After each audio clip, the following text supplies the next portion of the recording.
گلشن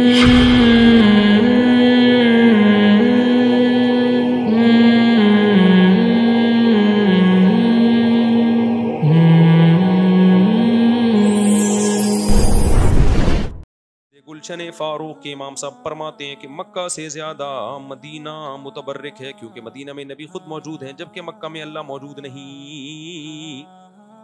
دیکھو مدینہ میں وہ جگہ جہاں پیغمبر دفن ہے، اس جگہ کے بارے میں تو تقریباً امت کا اجماع ہے کہ پوری روئے زمین میں سب سے افضل وہ جگہ ہے، لیکن پورا شہر مدینہ شہر مکہ سے افضل ہے، اس کے بارے میں جمہور کی رائے یہی ہے کہ شہر مدینہ شہر مکہ سے افضل ہے۔ آپ کہہ سکتے ہیں یہ کیا بات ہوئی کہ نبی جس جگہ دفن ہے وہ جگہ مکہ سے بھی افضل ہے، تو مکہ میں تو اللہ کا گھر ہے، تو بھائی اللہ کا گھر ہے، اللہ خود تھوڑی ہے وہاں پہ، ٹھیک ہے نا، اللہ تو عرش پر ہے، جیسے کہ اس کی شان ہے، اس کی بھی کیفیت ہم نہیں جانتے، تو اللہ کا گھر ہے نا، تو نبی کی تعظیم، نبی کی حیثیت ہماری نظر میں بیت اللہ سے زیادہ ہے۔ نبی کی جو حیثیت ہے نا پیغمبر صلی اللہ علیہ وسلم، لوگ پھر یہاں کہتے ہیں یہ بھی شرک ہے۔ ایک تو لوگوں کو شرک اور توحید کا کخ بھی پتہ نہیں ہے، ہر آدمی بیٹھا ہوا یوٹیوب پہ شرک اور کفر کے فتوے لگا رہا ہے۔ دیکھو اللہ کا جو گھر ہے نا بیت اللہ، اس کو جو ہمیں سجدہ کرنے کا حکم ہے اس لیے نہیں کہ وہ اللہ ہے،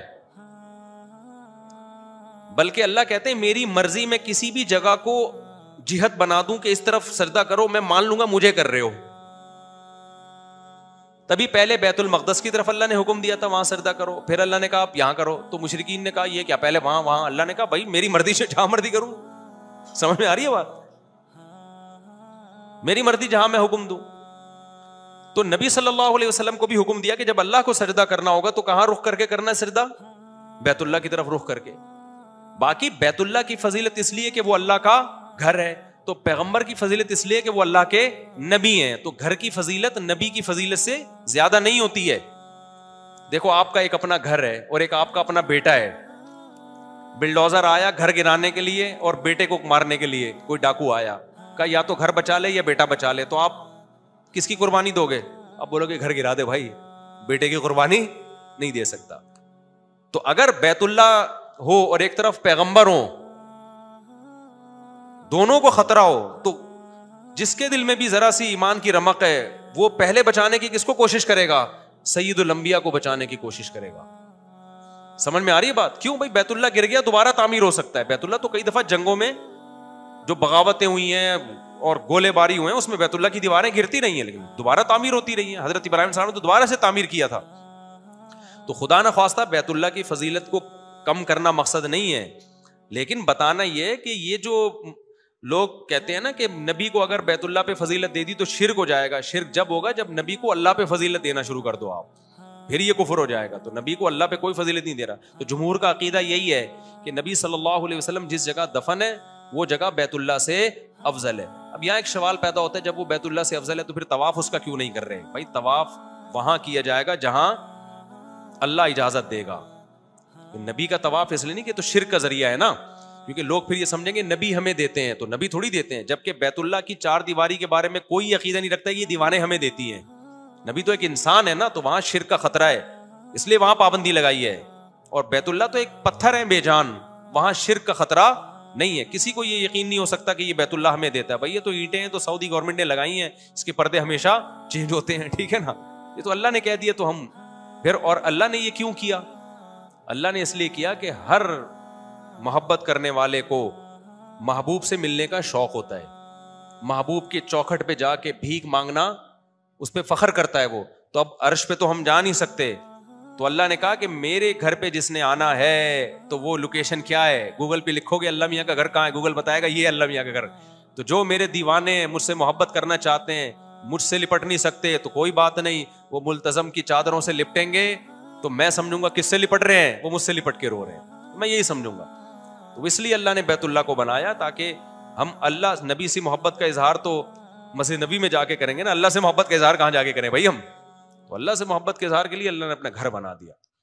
سمجھتے ہو کہ نہیں سمجھتے؟ تو اس لیے وہاں جایا کرو، ملتزم سے لپٹ کے رویا کرو، رخسار رکھا کرو بیت اللہ کی دیواروں پہ، اس سے بہت اللہ کی محبت پیدا ہوتی ہے، اور اللہ کو وہاں یہ ادائیں پسند ہیں۔ وہاں جا کے بھی بس سیلفی میں لگا ہوتا ہے ہر وقت نا، مسکرا رہا ہوتا ہے اس اسٹائل سے، عجیب مصیبت ہے یار۔ اور کوئی مشہور آدمی جا رہا ہوگا نا میرے جیسا، تو بجائے طواف میں اللہ کے ساتھ وہاں روئیں، بیت اللہ کی چادر سے لپٹیں, بولیں گے وہ مفتی صاحب دیکھا, وہ دیکھ مفتی صاحب جا رہے ہیں, وہ دیکھو مفتی صاحب السلام علیکم. مجھے پھر وہاں بڑا غصہ آتا ہے یار کہ تم اللہ کو چھوڑ کر یہاں کس کی طرف لگے ہوئے ہو. مفتی صاحب کو چھوڑ دو تھوڑی دیر کے لیے, مفتی صاحب کو بھی چاہیے ان لوگوں کو چھوڑ کے کدھر, یہ بہت بڑی جگہ ہے بھائی, اللہ نے اس کو کیا کہہ دیا ہے, میرا گھر ہے. او ہو کتنی بڑی فضیلت ہے یار. ہم پیغمبر کو کیوں مانتے ہیں؟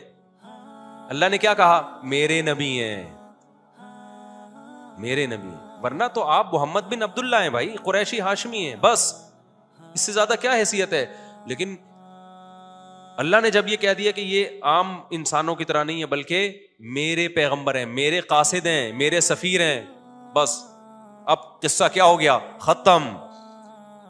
تو جس کو اللہ سے محبت ہوگی, اللہ کا اتنا کہہ دینا کہ یہ میرے نمائندے ہیں, تو نبی سے عشق کے لیے یہ لفظ کیا ہوگا, کافی ہوگا, بشرطے کہ دل میں اللہ کی محبت ہو.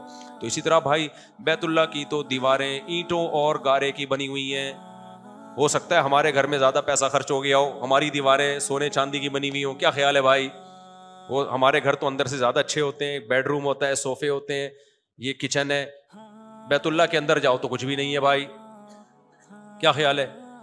وہ کپڑا لگتا ہے وہاں پہ, ایک چادر ڈلتی ہے ہر سال وہ چینج ہو جاتی ہے, بیچ میں دھلتی رہتی ہے, تو ایک پرنالا سا لگا ہوا ہے, کیا خیال ہے اوپر, ٹھیک ہے نا, بارش ہوتی ہے پرنالے سے پانی گرتا ہے, تو کیا ہوا, ہم پاگل ہیں ہم 10-20 لاکھ روپے خرچ کر کے جائیں بھائی؟ لیکن اللہ میاں نے کیا بول دیا, بھائی یہ بے شک مٹی گارے کا ہے, یہ کپڑے کی چادریں ہیں, لیکن یہ کس کا گھر ہے, میرا گھر ہے. بس جس کے دل میں اللہ سے محبت ہوگی اس کے نظر میں یہ جملہ چھوٹا جملہ نہیں ہے. بیت اللہ نام کیا ہے اس جگہ کا, اللہ کا گھر. بھائی اب تو لاکھوں روپے خرچ کر کے بھی جانا پڑے بھائی, اس کو صرف ایک نظر دیکھنا بھی بہت بڑی سعادت ہے. لوگ کہتے ہیں میں اپنے ماموں کا گھر دیکھ کر آیا ہوں, لوگ کہتے ہیں میں محمد بن سلمان کا بنگلہ میں نے سعودی عرب میں دیکھا ہے. لوگ کہتے ہیں تو عظیم انسان ہے یار, تو کس کا بنگلہ دیکھ کے آ گیا بھائی, اس کا گھر دیکھ کر آیا. لوگ کہتے ہیں میں نے وائٹ ہاؤس میں صدر بش کا گھر دیکھا ہے. لوگ کہتے ہیں نا عظیم انسان ہے, تجھے گھسنے کس نے دے دیا تیرے جیسے غریب آدمی کو وہاں پہ. تو بھائی ہمیں جب اللہ کا گھر دیکھنے کو مل رہا ہے تو جتنا پیسہ خرچ ہو کم ہے. پھر صرف دیکھنے کو نہیں مل رہا, طواف بھی کرنے کو مل رہا ہے, اس کی چادروں سے لپٹنے کا بھی موقع مل رہا ہے, اور اس کی دیواروں سے رخسار لگانے کا بھی موقع مل رہا ہے, اس کی دیواروں کو چومنے کا بھی موقع مل رہا ہے. تو اس میں خدا کی قسم 25-30 لاکھ کی بھی کوئی حیثیت نہیں ہے, 25-30 لاکھ کی بھی کوئی حیثیت نہیں ہے, بشرطے کہ دل میں اللہ کی محبت کی چنگاری ہو. وہ نہیں ہے جیسے کافروں کے دل میں نہیں ہوتی, تو وہ حیران ہوتے ہیں یار یہ مسلمان پاگل ہیں, لاکھوں روپے خرچ کر کے جا رہے ہیں اور جا کے طواف کر رہے ہیں, اور کتنے وہاں پر رش ہوتا ہے. اور بقرعید کے دنوں میں جب 3 دن طواف ہوتا ہے, جو اصل طواف ہے حج کا, اس میں تو پاؤں رکھنے کی جگہ نہیں ہوتی, کیسے لوگ پس رہے ہوتے ہیں اس میں, اور 20-20 لاکھ روپے 15-15 لاکھ روپے خرچ کر کے جا رہے ہوتے ہیں. تو جس کو یقین نہیں ہے بھائی اللہ کا گھر ہے, اس کے لیے تو یہ سب بے وقوف ہیں. اور جن کو یقین ہے کہ یہ اللہ کا گھر ہے, تو ان کے لیے بھائی پوری 4 دیواری میں ایک اینٹ بھی رکھی ہوئی ہوتی نا, ایک اینٹ بھی, وہ بھی کافی تھی. خیر مسجد گلجن والے فرماتے ہیں کہ مکہ کی ویلیو شہر کے اعتبار سے زیادہ ہے کیونکہ بلد اللہ ہے, اور مدینہ کی ویلیو مکہ سے خود حدیث میں ہی کم بتائی گئی ہے. نبی نے فرمایا مکہ میں ایک نماز کا ثواب 1 لاکھ, اور مدینہ میں ایک روایت میں 50,000 ہے, اور ایک جو صحیح روایت ہے زیادہ اس میں 1,000. تو فضیلت تو دونوں کی ہے بھائی, دونوں میں ایک الگ ہی اللہ نے ایک سکون رکھا.